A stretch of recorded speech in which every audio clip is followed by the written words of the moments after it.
Well, there's no peace in this house of worship. New Era Detroit stages a protest that turns into a brawl. That video right there has since gone viral. Now, this is the same church that recently hosted Republican presidential nominee Donald Trump. But this protest is about more than just politics. Fox News' Randy Wimley live now with the exclusive story. Randy.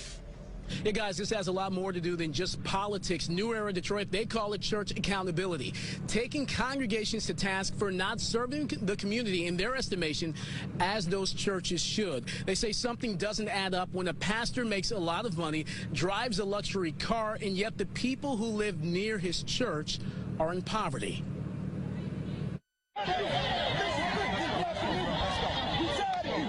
A scuffle inside the sanctuary after New Era Detroit protests during a worship service. Bro, let me go, man. Let's go.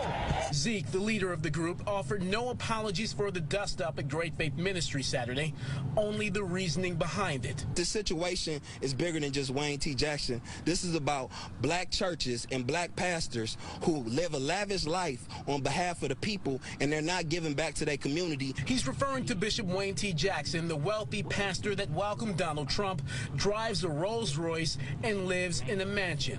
Zeke was there for the offering Saturday. When they started the offering at $1,000, and then they said if you don't got $1,000, then do $300. And if you don't got cash, then we got ATM machines. I don't understand that logic. I don't understand that way of thinking, and I don't understand that to be what religion is. New Era Detroit says the neighborhood surrounding Great Faith Ministries is by and large impoverished. This guy has networks, churches, fancy cars, you know what I mean, $1 million houses, and there's babies in this community that's going without food at night. Somebody has to be frustrated about this enough to do something that will get people's attention. And that's what New Era Detroit did. Here's the thing. Pick up the phone. Call. Right. I want to talk to you, Apostle. Right. Apostle's a very fair man. He would meet with you. He would talk to you. What's your issue? But to do it that way, that is so disrespectful. And members of Great Faith Ministry say New Era Detroit has their church and their pastor all wrong. Our bishop give away homes, cars. They say he's an astute businessman. Juanita Kinney says he's one with a heart of gold. And when he found out that I didn't have anywhere to live, within an hour he was calling me back, telling me to go and look at an apartment. And because of that, and because of the love from him and his wife, I now have my own place. You should talk to people that he's hired. Ex-cons, people that were in prison. He's done so much work for this community. They're homes that he's bought and gave to people. But Zeke don't know that. Many feel New Era Detroit crossed the line and violated a sacred space. They even drew comparisons to Dylan Roof, the man who walked into a church service and gunned down 9 people in Charleston, South Carolina.